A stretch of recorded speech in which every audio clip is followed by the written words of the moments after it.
मेरी शादी को 3 साल बीत चुके थे। इन 3 सालों में मैंने बहुत कुछ सीखा और सहा। लोगों के चेहरे के पीछे छुपी ऐसी असलियत देखी, जिसके बारे में कभी सोचा भी नहीं था। जब भी मैं मायके जाती, मेरी भाभी मेरा स्वागत ऐसे करती जैसे मैं मेहमान नहीं बल्कि उनकी सगी बहन हूँ। हाथ में चाय का कप, साथ में मेरी पसंद की कुछ चीजें बनाकर रखती। वो मेरी चीजों और मेरे आराम का पूरा ध्यान रखती। अगर मैं रात को देर से सोती तो मेरे लिए घर में शांत माहौल बना देती। मुझे हमेशा यही लगता रहा कि भाभी ना सिर्फ मेरा सम्मान करती है बल्कि मेरी माँ का भी बहुत ध्यान रखती है। मेरी माँ ने हमें अकेले जिंदगी के तूफानों से बचाकर पाला। पिताजी के देहांत के बाद वो टूट तो गई, लेकिन हमारे सामने कभी कमजोर नहीं पड़ी। सिलाई मशीन उनके कमरे का स्थायी हिस्सा थी। सुबह सुबह उठना, नाश्ता बनाना, हमें तैयार करना, स्कूल भेजना और फिर पूरा दिन सिलाई में लग जाना, यही उनका रोज का रूटीन था। उनके हाथों में हमेशा सुई धागा ही दिखाई देता। मैंने कई बार सोचा, माँ भी तो एक इंसान है, वो भी थकती होगी, लेकिन उनके चेहरे पर थकान के बजाय हौसला नजर आता था। मैं और मेरा भाई, हम दोनों ही उनकी दुनिया थे। माँ हमेशा कहा करती थी, बेटा हो या बेटी, दोनों बराबर होते हैं। मेरे लिए तुम दोनों एक जैसे हो। और सच में माँ ने कभी कोई फर्क नहीं किया।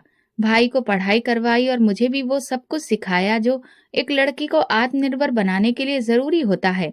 सिलाई, कढ़ाई, बातचीत का सलीका, यहाँ तक कि माँ ने मुझे आत्मनिर्भरता सिखाई। मेरी शादी हुई तो माँ की आंखों में आंसू भी थे और मुस्कान भी। मेरे विदा होने के बाद जब भी मैं मिलने जाती, वे मुझे गले लगाकर कहती, बेटी, घर में खुशहाली रखना। ससुराल में बेटियां फूलों की तरह होती हैं, खुशबू बनकर रहो, कांटा मत बनो। मैं हर बार उनके चरणों में बैठकर उनका हाथ थामती और कहती, माँ, जो कुछ भी हो वो आपकी परवरिश और संस्कारों की वजह से हो। भाई ने शादी के तुरंत बाद अपने लिए अलग कमरा बनवाया और भाभी के साथ रहने लगा। भाभी शुरू के दिनों में माँ के साथ बहुत अच्छा व्यवहार करती थी। उन्हें समय पर दवा देना, खाने पीने का ध्यान रखना, उनकी पसंद की चाय बनाना, ये सब भाभी खुशी से करती थी। मुझे लगता रहा कि माँ का बुढ़ापा सुकून से बीतेगा। जब भी मैं आती, भाभी कहती, आप चिंता ना करें, माँ की हम पूरी देखभाल करते हैं। आप बस ससुराल में खुश रहें। और मैं उनकी बातों पर भरोसा करती रही। मेरा भरोसा इसलिए भी मजबूत था क्योंकि माँ भी मेरे सामने हमेशा कहती थी, बेटा, तुम्हारी भाभी बहुत सेवा भाव वाली है। जो काम मैं नहीं कहती वो भी कर देती है। भगवान उसे खुश रखे। समय इसी तरह बीत रहा था। एक दिन माँ ने कहा, तुम्हारी भाभी बहुत सलीकेदार है। मुझे तो अब चैन मिल गया है। मैंने भाभी को दुआएं दी। माँ की जुबान से तारीफ सुनकर दिल में कहीं सुकून आया। मेरे पति की बेरोजगारी की वजह से मेरी जिंदगी की कठिनाइयां शुरू हो चुकी थी, लेकिन माँ के घर आकर जैसे मुझे राहत मिलती थी। माँ की गोद में सिर रखकर उनकी बातें सुनकर मैं दुनिया की हर कड़वाहट भूल जाती। एक दिन मैंने देखा कि माँ के हाथ पर मरहम लगा है। मैंने पूछा, क्या हुआ? माँ बोली, सिलाई करते समय सुई चुभ गई थी। कुछ नहीं, मैंने ज्यादा नहीं सोचा। माँ हमेशा छोटे मोटे घाव को मामूली बात समझती थी। मुझे क्या पता था कि कुछ घाव ऐसे भी होते हैं जो दिखाई नहीं देते और वो बहुत गहरे होते हैं, जो आत्मा पर लगते हैं। पर सच हमेशा वैसा नहीं होता जैसा दिखाई देता है। जिंदगी के पर्दे के पीछे जो दृश्य छिपे होते हैं, वे तभी सामने आते हैं जब वक्त उनका पर्दा उठाता है। और वो वक्त आने वाला था। माँ के घर में भले ही सुकून था, लेकिन मेरी अपनी जिंदगी एक कठिन परीक्षा बन चुकी थी। मेरे पति बहुत पढ़े लिखे थे, एमबीए किया था। शुरुआत में बहुत जोश था कि किसी बड़ी कंपनी में नौकरी मिलेगी, अच्छी पोस्ट मिलेगी और सब कुछ बेहतर हो जाएगा। लेकिन समय ने हमें जिस रास्ते पर ला खड़ा किया, वो सपने कम और हकीकत ज्यादा थी। शादी के तुरंत बाद वो अलग अलग जगहों पर नौकरी के लिए गए। कई इंटरव्यू दिए, कुछ जगहों पर 2-3 हफ्ते काम भी किया, लेकिन या तो कंपनी बंद हो गई या वेतन समय पर नहीं मिला। अक्सर शाम को थक कर लौटते और कहते, सोनम, लगता है जैसे किस्मत हमसे नाराज हो गई है। मैं उन्हें हौसला देती, आप मेहनत करते रहें, भगवान जरूर भला करेंगे। लेकिन मेरे उन शब्दों से रसोई का चूल्हा नहीं जलता था। जब पति के पास काम नहीं होता, मैं सिलाई करके थोड़े पैसे जमा करती। माँ कभी कभी कुछ दे देती थी, लेकिन मैं बार बार उनके दरवाजे पर नहीं जा सकती थी। स्वाभिमान भी तो कोई चीज होती है। सास शुरू में चुप रही। उन्हें भी लगा कि कुछ ही दिनों की बात है, लेकिन जैसे जैसे महीने बीतते गए, उनके बोलने का तरीका बदलने लगा। एक दिन शाम को चाय पीते हुए सास ने कहा, सोनम, इस लड़के ने तो बस किताबें पढ़ी हैं, समझदारी नहीं सीखी। हम कब तक इनका बोझ उठाएंगे? मैंने बात को टालने की कोशिश की, लेकिन पति ने भी सुन लिया था। वो चुप रह गए, मगर मैं जानती थी कि वो अंदर से टूट चुके हैं। अगले दिन सास ने साफ शब्दों में कहा, सोनम बेटी, हम अब तुम दोनों का खर्च नहीं उठा सकते। हमारा खुद का गुजारा मुश्किल हो रहा है। अब तुम लोग कोई अलग इंतजाम करो। ये सुनकर जैसे किसी ने मेरी रीढ़ की हड्डी पर चोट मारी हो। एक पल को समझ नहीं आया कि क्या कहूँ। पति ने नजरें झुका ली और मैं कमरे में आकर चुपचाप बैठ गई। 2 दिन बाद हमने सामान बांधा, कुछ कपड़े, थोड़े बर्तन और एक पुरानी रजाई। पति ने जान पहचान के जरिए किराए पर एक छोटा कमरा तलाशा। तीसरी मंजिल पर एक पुराना सा फ्लैट। अंदर गए तो देखा एक बल्ब तक नहीं था। दीवारों पर नमी थी, फर्श पर सीलन के निशान थे। मैंने अपने पति से कहा, कोई बात नहीं, हम यहाँ से भी शुरुआत कर सकते हैं, बस आप दिल छोटा मत कीजिए। हमने पुरानी चादर फर्श पर बिछाई और दोनों वहीं बैठ गए। अगले दिन से मैंने गली की एक समझदार महिला से सिलाई का काम लेना शुरू किया। दिन भर सिलाई मशीन चलाती और शाम को थककर चूर हो जाती। मेरे पति अधिकतर घर से बाहर होते, कभी किसी इंटरव्यू के लिए तो कभी किसी संस्था एजेंसी के चक्कर में। एक दिन में थके थके कदमों से लौटे, हाथ में अखबार था। बैठते ही बोले, आज फिर इंटरव्यू दिया। 15 उम्मीदवार और भी थे, एक से बढ़कर एक अनुभवी। मैंने कहा, शायद आज तुम्हारा नंबर हो, लेकिन देखते हैं। और उनका हौसला बढ़ाया, एक दिन जरूर आएगा। ईश्वर किसी की परीक्षा बेवजह नहीं लेता। मैंने कभी शिकायत नहीं की, ना अपनी माँ से ना अपने पति से। लेकिन एक दिन ऐसा भी आया जब हमारे पास आटा खरीदने के भी पैसे नहीं थे। मैंने पुराना पर्स टटोला और बाजार जाकर केवल आटा और चीनी खरीदी। उस दिन दाल भी नहीं थी। पति ने बिना कुछ कहे सूखी रोटी खाई और फिर कहा, सोनम, अगर एक हफ्ते में कुछ ना कर सका तो मैं रिक्शा चलाना शुरू कर दूंगा। मैंने कहा, ईमानदारी की कमाई है, इसमें कोई शर्म की बात नहीं। उन दिनों मैंने कई बार लोगों का व्यवहार बदलता हुआ देखा। जो लोग पहले हमें अपने साथ बैठाते थे, अब मिलते वक्त नजरें चुरा लेते थे। एक पुराना दोस्त पति से मिला और बोला, अभी तक खाली हो, और हंसते हुए आगे बढ़ गया। उस रात मेरे पति ने मुझसे कोई बात नहीं की, लेकिन उन सब लम्हों में एक चीज जो हमें जोड़े रखी थी, वो था एक दूसरे पर विश्वास। मैं जानती थी कि वो जितना भी टूटा हुआ है, मेरे लिए संघर्ष कर रहा है, और वो भी जानता था कि मैं उसके साथ हूँ, चाहे कुछ भी हो।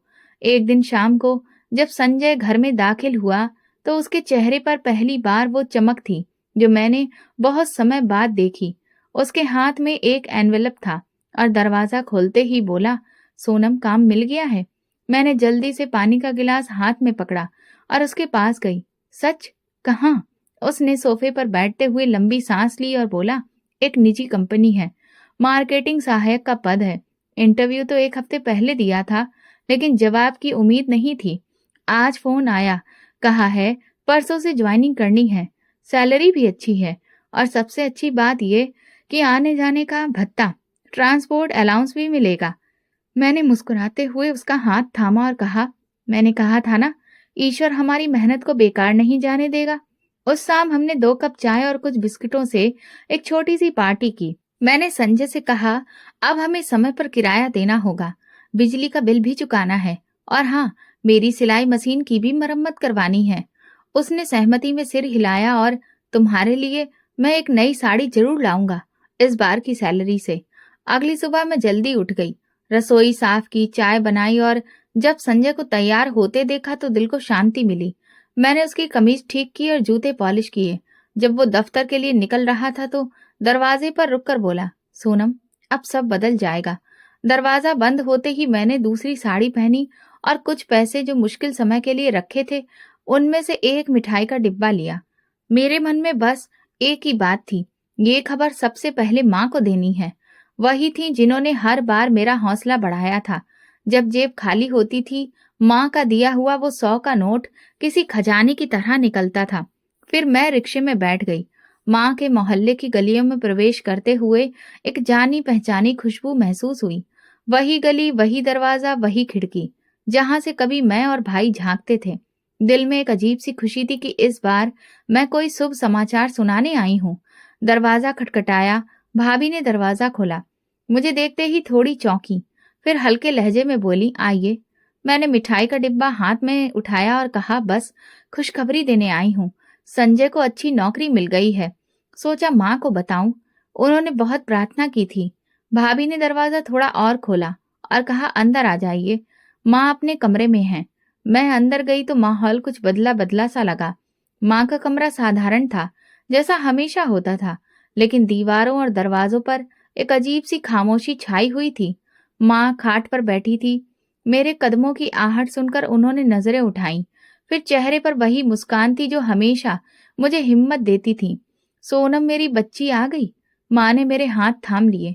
मैंने डिब्बा उनके हाथ में थमाते हुए कहा, माँ, इन्हें नौकरी मिल गई है। एक बड़ी कंपनी में तनख्वाह भी अच्छी है। सोचा सबसे पहले आपको बताऊं। माँ ने आंखों में नमी लाकर सिर हिलाया। ईश्वर का धन्यवाद है। मेरी प्रार्थनाएं रंग लाईं। मैं उनके पास बैठ गई और हम दोनों ने मिठाई खाई। माँ ने कहा, अब सब अच्छा होगा, तुम भी सुकून से जी सकोगी। हम थोड़ी देर तक बीते दिनों की बातें करते रहे। माँ ने मेरी सिलाई, संजय की मेहनत और हमारे कठिन दिनों की बातें की। भाभी चुपचाप कमरे में आती जाती रही, लेकिन उनकी मौजूदगी में कुछ तनाव सा महसूस हो रहा था। माँ ने मेरे सिर पर हाथ रखा और कहा, बेटा, ये जो दिन बीत गए हैं उनका दुख मत रखना, दिल में विश्वास रखना, सब अच्छा होगा और तुम दोनों सुखी रहोगे। मैंने जवाब दिया, माँ, बस आपके आशीर्वाद का असर है, और अब जब कुछ हाथ में आया है तो मैं चाहती हूँ कि आपकी दवाइयाँ, आपकी छोटी मोटी जरूरतें पूरी हों। माँ कुछ कहना चाहती थी, लेकिन शायद भाभी की मौजूदगी ने उन्हें रोक दिया। मैंने खुद भी महसूस किया कि भाभी की नजरें बार बार कुछ और कह रही हैं। मैंने माँ का हाथ पकड़ा और कहा, अब इजाजत दें, शाम को संजय आ जाएगा, उसे सब बताना है। दरवाजे पर आकर मैंने पीछे मुड़कर माँ को देखा। वो अभी तक वहीं चारपाई पर बैठी थी और दरवाजे की ओर देख रही थी। उनकी आंखों में एक चमक थी, शायद खुशी की, शायद वो रोशनी जो एक माँ अपने बच्चे की खुशी में महसूस करती है। मैं दरवाजे से बाहर निकली, लेकिन दिल में एक अजीब सी बेचैनी थी। भाभी की खामोशी, उनकी नजरें और माँ का ठहराव कुछ था जो शब्दों से बाहर था। मैं माँ से मिलकर आई थी और दिल में एक अजीब सा सुकून लेकर लौटी थी। संजय को सब विस्तार से बताया। उसने मुस्कुराकर कहा, चलो अच्छा किया। माँ का आशीर्वाद लेने गई थी। यही आशीर्वाद काम आते हैं जिंदगी में। अगले दिन शाम को माँ का ख्याल फिर दिल में आया। मैंने सोचा कुछ दिनों बाद फिर मिठाई लेकर जाऊंगी। फिर एक दिन ऐसा हुआ, मैं बाजार से गुजर रही थी कि एक छोटे से उपहार पैक पर नजर पड़ी। मैंने सोचा ले लेती हूँ यूं ही। उसमें इत्र की एक छोटी सी शीशी थी। माँ को खुशबुओं का बहुत शौक था। उसी दिन सोचा कि रिक्शा लेकर माँ से मिलने जाऊं। मौसम भी सुहाना था और मेरा दिल अजीब सी बेचैनी से भरा हुआ था। शायद दिल कभी कभी आने वाले तूफान का संकेत दे देता है, बस हम समझ नहीं पाते। जब गली में दाखिल हुई तो अजीब सी खामोशी थी। दरवाजा आधा खुला हुआ था। मैंने धीरे से धक्का देकर दरवाजा खोला और जैसे ही अंदर कदम रखा, एक आवाज सुनाई दी, छोड़ दो माँ को, छोड़ दो। ये मेरी अपनी आवाज थी, जो मुझे खुद को भी असहाय सी लगी। सामने का दृश्य ऐसा था जैसे किसी फिल्म का सबसे बुरा दृश्य हो। मेरी भाभी माँ के बालों को दोनों हाथों से पकड़कर झंझोड़ रही थी और माँ जमीन पर आधी बैठी अवस्था में दर्द से कराह रही थी। तुम्हें शर्म नहीं आती? एक बुजुर्ग महिला से ऐसा व्यवहार करती हो? मैंने चिल्लाकर कहा और दौड़कर भाभी को जोर से धक्का दिया। वो एक और गिर गई और मैं माँ के पास घुटनों के बल बैठ गई। माँ, ये क्या हो रहा है?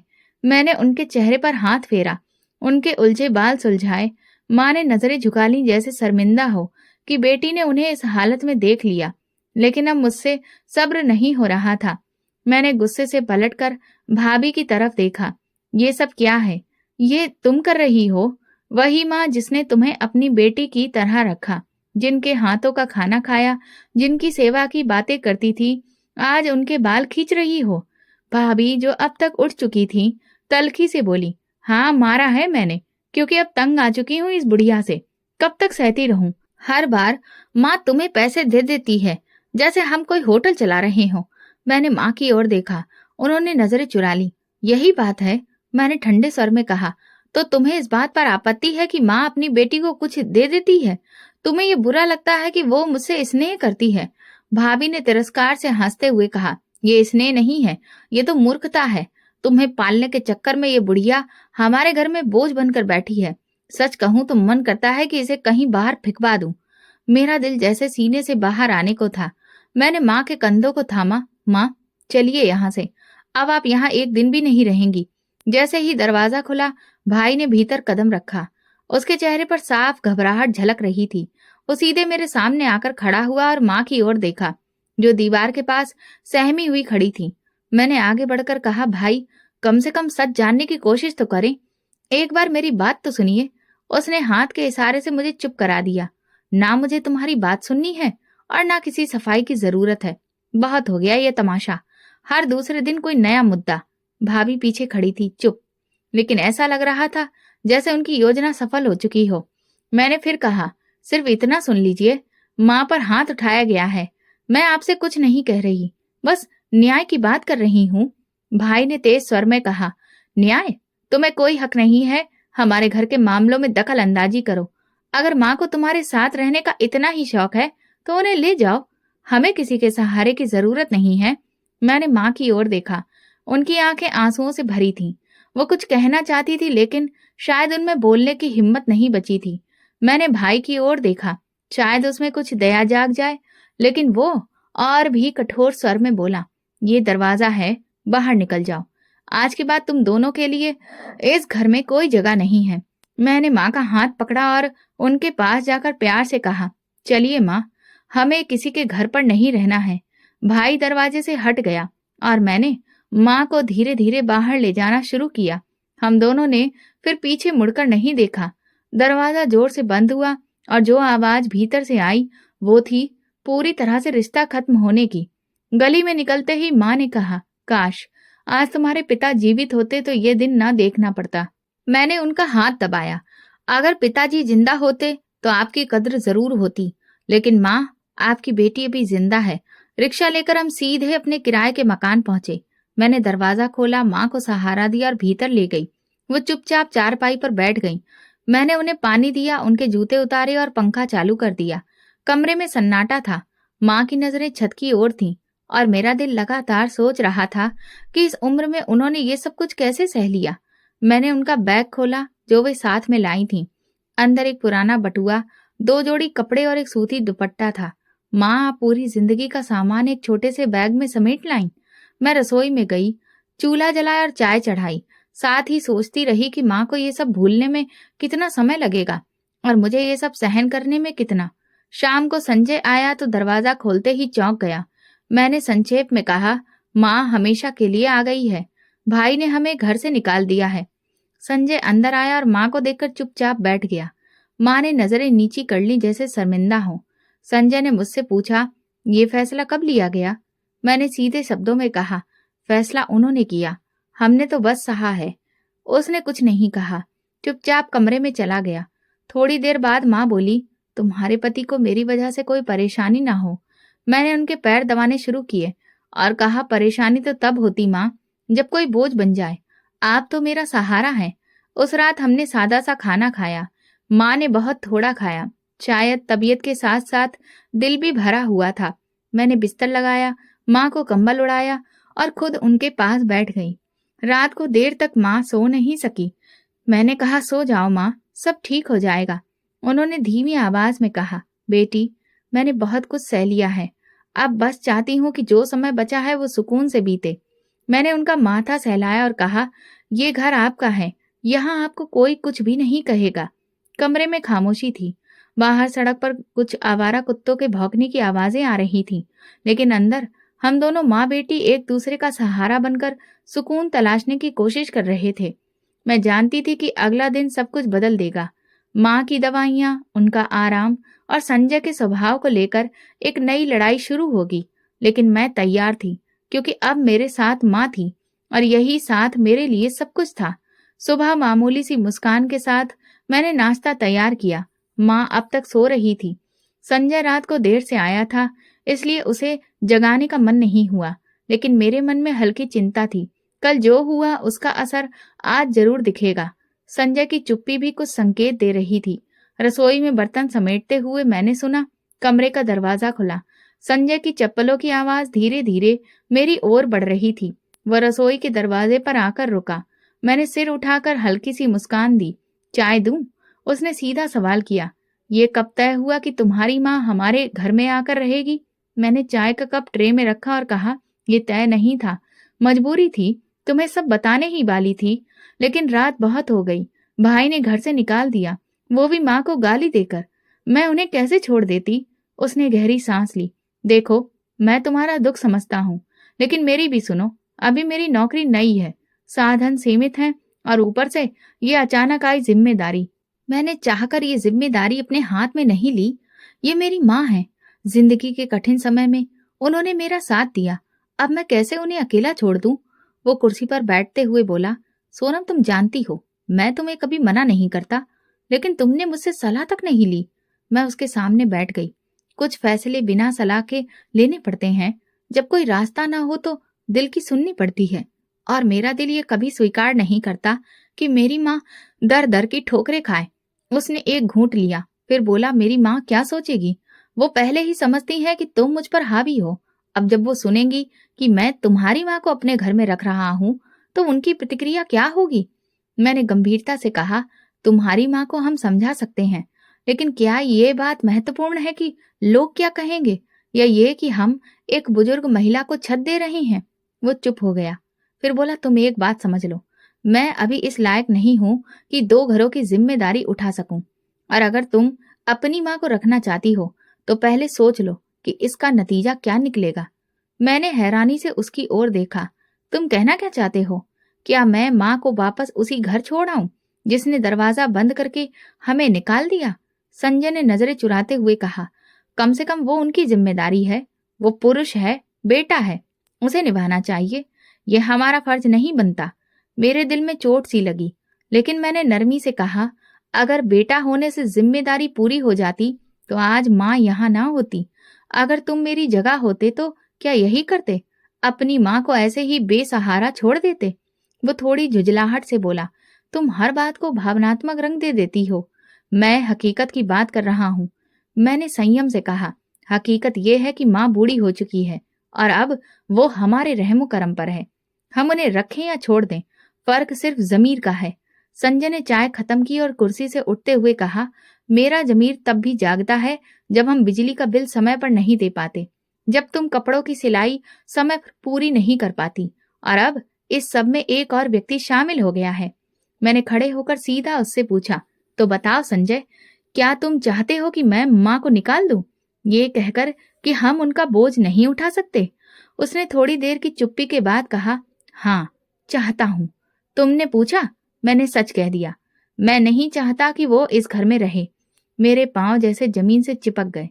मैंने धीरे से कहा, तो फिर संजय, ये जान लो कि अगर माँ इस घर से जाएगी तो मैं भी उनके साथ जाऊंगी। उसने एक पल मेरी आंखों में देखा, फिर दरवाजा खोला और बाहर चला गया। संजय के जाने के बाद कमरे में ऐसी खामोशी थी जैसे कोई जनाजा उठा हो। मैं वहीं खड़ी रही। अभी भी वही शब्द मेरे कानों में गूंज रहे थे, मैं नहीं चाहता कि वो इस घर में रहे। मेरी पीठ की तरफ हल्की सी सरसराहट हुई। मैंने पलट कर देखा, माँ दरवाजे के पास खड़ी थी।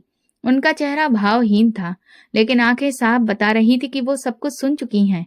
मेरे पैरों तले जमीन खिसक गई। माँ की आंखों में मैंने शब्द तलाशने की कोशिश की, लेकिन वो बस एक धीमी सी मुस्कान के साथ बोली, सब सुन लिया बेटा। दरवाजा थोड़ा खुला रह गया था, आवाज बाहर आ रही थी। मैंने आगे बढ़कर उनका हाथ थामा। माँ, आपने जो सुना वो बस एक पल का गुस्सा था। संजय नाराज था, वो दिल से नहीं कहना चाहता था। वो चारपाई पर बैठ गईं। उनके हाथ मेरे हाथ में थे, लेकिन अब उसमें वो गर्माहट नहीं थी जो पहले हुआ करती थी। वो कुछ देर चुप रही, फिर बोली, बेटी, एक बात कहूँ, बुरा मत मानना, मुझे वृद्धाश्रम भेज देना। ये वाक्य सीधा था और ऐसा लगा जैसे किसी ने चुभती हुई बात कह दी हो। मेरे होंठ सिले रह गए। माँ, ये कैसा ख्याल आ गया आपको? उन्होंने मेरी ओर देखा। कभी कभी इंसान खुद को बोझ महसूस करने लगता है, और जब दूसरों से भी वही अनुभव हो तो वृद्धाश्रम की दीवारें अपनी सी लगने लगती हैं। मैं उनके पास घुटनों के बल बैठ गई और कहा, आप बोझ नहीं है माँ, ये घर आपका है, आपकी बेटी का है, और आपको यहाँ से कोई नहीं निकाल सकता। माँ ने हल्के से सिर हिलाया, जैसे बात सुन तो ली हो लेकिन मानने को तैयार ना हो। संजय ने जो कहा वो भी सही है बेटा। उसका दबाव, नौकरी, छोटा घर, खर्चे सब समझती हूँ, और मैं तुम पर बोझ नहीं बनना चाहती।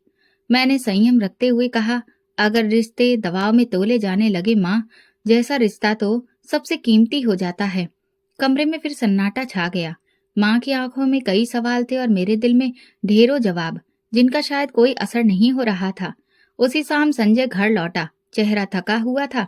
शायद उसने भी दिन भर यही सोचा हो। दरवाजा खोलते ही उसने मेरी तरफ देखा, फिर माँ पर नजर पड़ी। उसका लहजा नहीं बदला, लेकिन बर्ताव थोड़ा नरम लगा। खाना है? वो बोला। मैंने उत्तर दिया, हाँ तैयार है।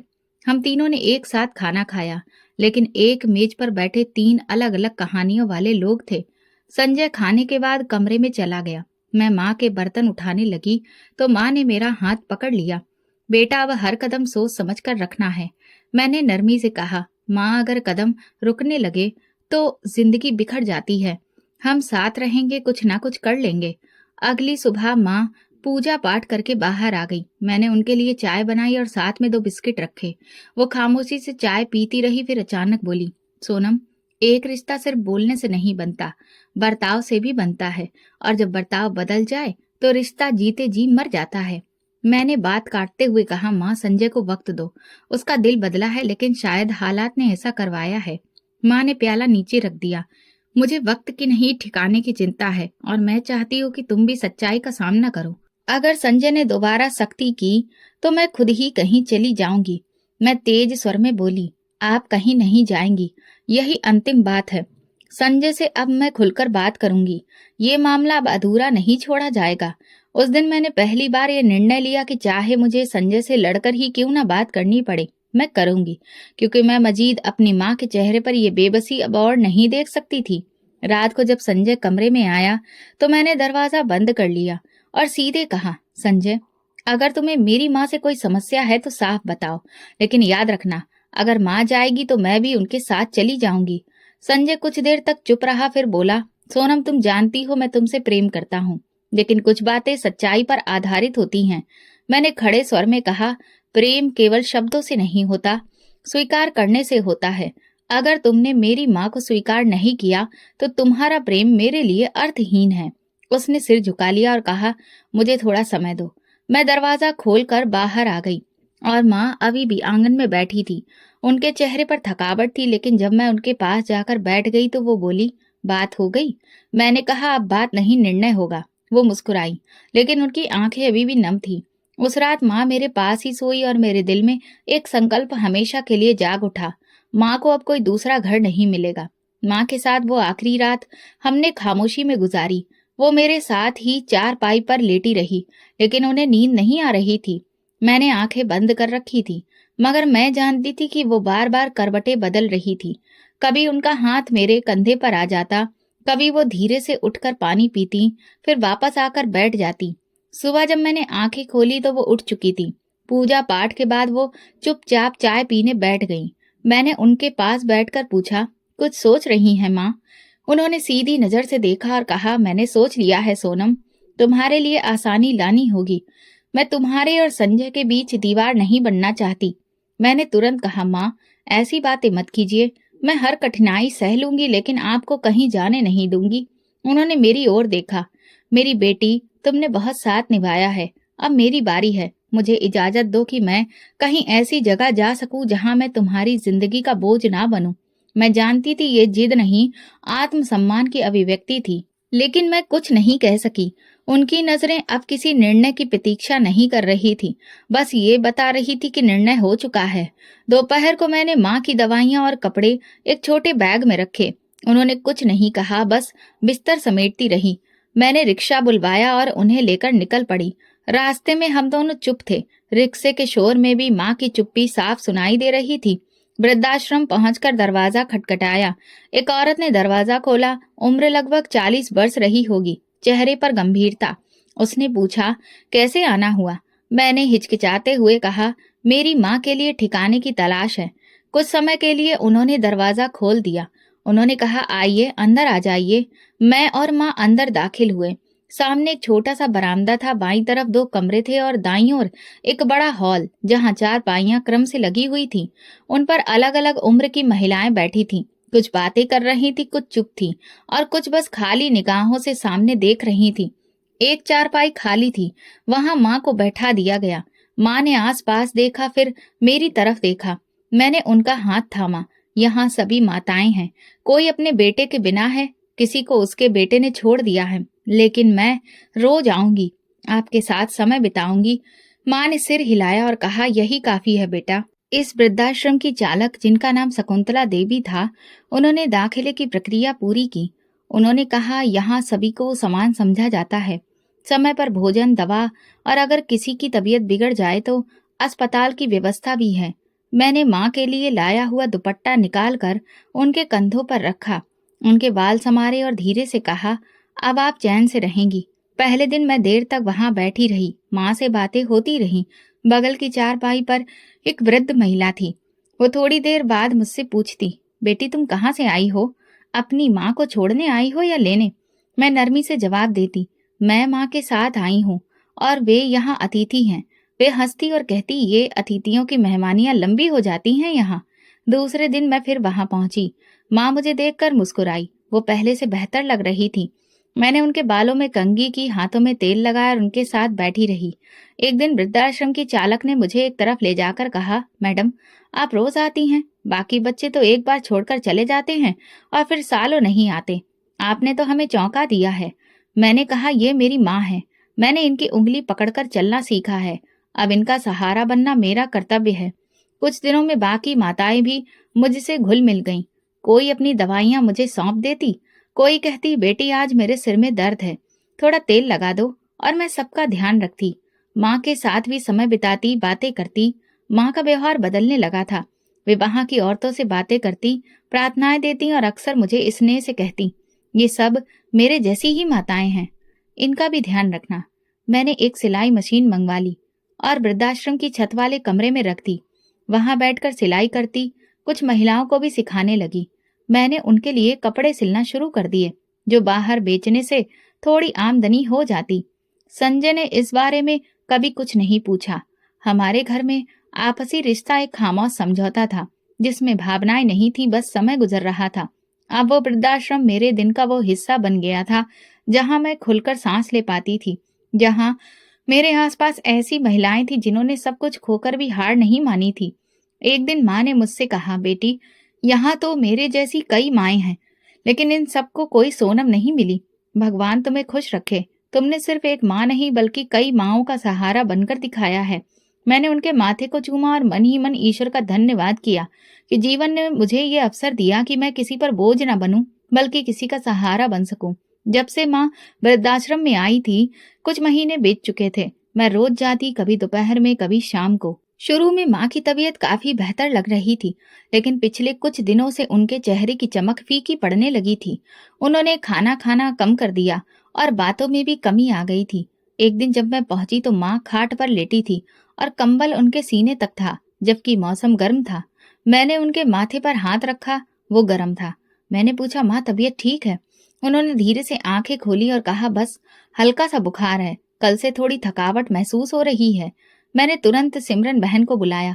वे आई, माँ की जांच की और कहा, हम इन्हें कल अस्पताल ले चलते हैं, जांच करवा लेते हैं, उम्र का असर है, सतर्क रहना जरूरी है। अगले दिन मैं खुद माँ को अस्पताल लेकर गई। खून की जांच, शुगर, बीपी सब चेक हुआ। डॉक्टर ने बताया कि कमजोरी बढ़ गई है, पोषण और आराम की सख्त जरूरत है। दवाइयाँ दी गई और कुछ सुझाव भी। घर आकर मैंने संजय से कहा, माँ की तबीयत ठीक नहीं है, मैं कुछ दिन वृद्धाश्रम में ज्यादा समय बिताऊंगी। संजय ने संक्षेप में जवाब दिया, तुम्हारी मर्जी। अगले दिन जब मैं दोपहर में पहुंची तो माँ खाट पर लेटी थी और हाथ में कोई तस्वीर थी। आंखें बंद थी, लेकिन होंठ हिल रहे थे। मैंने धीरे से पुकारा, माँ। उन्होंने आंखें खोली और धीमी आवाज में कहा, आ गई मेरी बच्ची। मैंने उनके हाथ दबाए और पूछा, कैसी तबीयत है? उन्होंने कहा, आज कुछ अच्छा नहीं लग रहा, शायद अब चलने का समय आ गया है। मैंने तुरंत उनकी बात काट दी, ऐसी बातें मत कीजिए, आप ठीक हो जाएंगी, मैं आपकी दवा लेकर आती हूँ।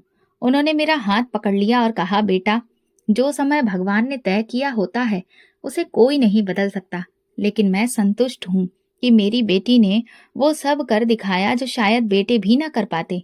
मैं उनके सिरहाने बैठ गई और उनके सिर पर हाथ फेरते हुए बोली, माँ, कुछ ही दिन की बात है, आप फिर से ठीक हो जाएंगी। हम दोनों बाजार चलेंगे, आपको नई साड़ी दिलवाऊंगी। माँ हल्के से मुस्कुराई, लेकिन वो मुस्कान कमजोर थी। उनकी आंखों में नमी उभर आई।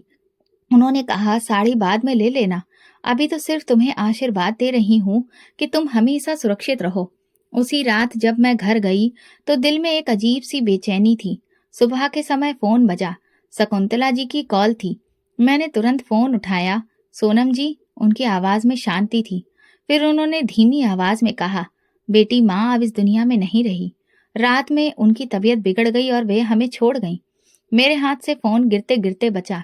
मैं कुछ देर स्तब्ध बैठी रही, फिर जल्दी से कपड़े बदले और रिक्शा लेकर वृद्धाश्रम पहुंच गई। माँ की चारपाई पर अब सफेद चादर पड़ी थी। उनके चेहरे पर शांति थी, जैसे कोई बहुत थक कर गहरी नींद में सो गया हो। मैं उनके पास गई और उनका हाथ पकड़ा, जो अब ठंडा हो चुका था। मेरी आंखों से आंसू बह रहे थे, लेकिन मेरी आवाज बंद हो चुकी थी। शकुंतला जी ने आकर मेरे कंधे पर हाथ रखा और कहा, सोनम, माँ बहुत शांति से गई हैं। उन्होंने आखिरी समय तक तुम्हारा नाम लिया। उनकी आखिरी प्रार्थना तुम्हारे लिए थी।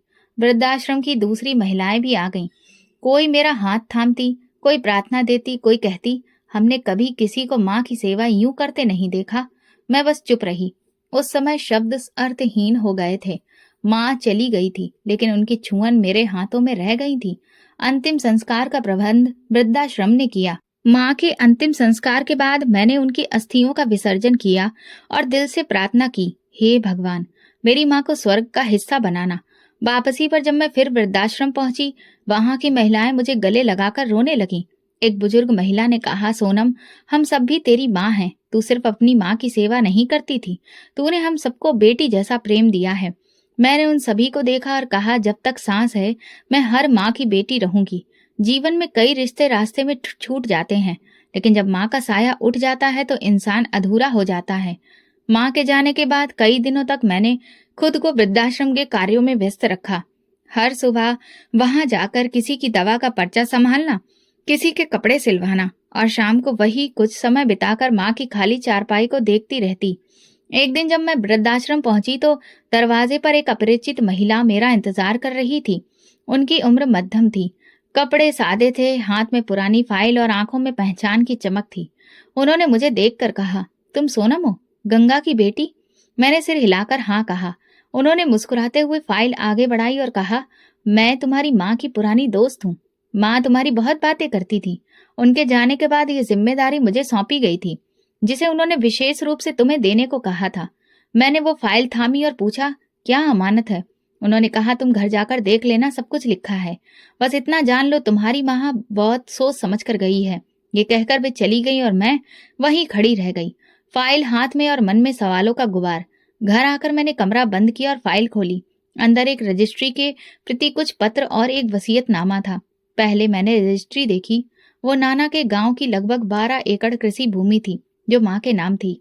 फिर मैंने वसीयतनामा पढ़ा। उसमें लिखा था, मैं गंगा अपने जीवन के अंतिम सालों में अपनी जमीन और उससे जुड़ी समस्त संपत्ति अपनी बेटी सोनम के नाम करती हूँ।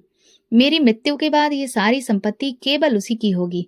आगे लिखा था, मेरे बेटे राजन को इस संपत्ति से वंचित किया जाता है, क्योंकि उसने मेरे साथ दुर्व्यवहार किया और मुझे अपने घर से निकाल दिया। मैं चाहती हूँ कि जिसने मेरे दुख में साथ दिया वही मेरा उत्तराधिकारी बने। मैं निशब्द बैठी रही। आंखों के सामने माँ का चेहरा आ गया, उनकी खामोशी, उनका सब्र, उनका दर्द। उन्होंने कभी इस बात का जिक्र नहीं किया था, ना अपनी संपत्ति का, ना वसीयत का। उन्होंने अपनी जिंदगी में सिर झुकाया और अपनी मृत्यु के बाद भी एक तोहफा दे गई। संजय शाम को आया तो मैंने उसे सब बताया। वो सुनकर कुछ देर खामोश रहा, फिर बोला, तो अब तुम जमीन की मालकिन हो? मैंने हाँ में सिर हिलाया। लेकिन ये जमीन माँ की है, उन्होंने मुझे दी है, इसलिए मैं चाहती हूँ इसका उपयोग भी वैसा हो जैसा वो चाहती थी। संजय ने पूछा, क्या सोचा है तुमने? मैंने जवाब दिया, पहले तो रजिस्ट्री करवाऊंगी, फिर उस जमीन का कुछ हिस्सा बेचकर वृद्धाश्रम में सुधार का काम करवाऊंगी माँ के नाम से, और कुछ पैसों से अपनी सिलाई फैक्ट्री को आगे बढ़ाऊंगी। माँ ने जो बीज बोया था, मैं उसे एक वृक्ष बनाना चाहती हूँ। अगले दिन मैं वकील के पास गई, रजिस्ट्रेशन की प्रक्रिया की जानकारी ली और सब कुछ पूरा किया। गांव के मुखिया से भी संपर्क किया। कुछ हफ्तों में जमीन पूरी तरह से मेरे नाम पर हो चुकी थी। एक दिन संयोग से मैं बाजार में भाई से टकरा गई। वो कुछ खरीदने आया था और मेरी नजर उस पर पड़ी। तो एक पल में सारे रिश्ते मन में उभर आए। उसने मुझे देखा और एक पल के लिए नजरें झुका ली। मैं आगे बढ़ी और कहा, नमस्ते भाई। उसने झिझकते हुए जवाब दिया, नमस्ते। आप यहाँ? मैंने कहा, हाँ, कुछ जरूरी काम था। और आप? सब ठीक? उसने सिर हिलाया। हाँ, बस गुजर बसर हो रही है। फिर उसने एक सवाल कर ही लिया, सुना है माँ ने सारी संपत्ति तुम्हारे नाम कर दी? मैंने शांतिपूर्वक उत्तर दिया, हाँ, उन्होंने अपनी वसीयत में सब कुछ मेरे नाम कर दिया था। वो चुप हो गया। फिर बोला, हमसे गलती हुई। मैंने हालात समझे, लेकिन कहा, शायद अब देर हो चुकी है। कुछ चीजों की कीमत समय पर चुकानी पड़ती है, वरना वो हाथ से निकल जाती है।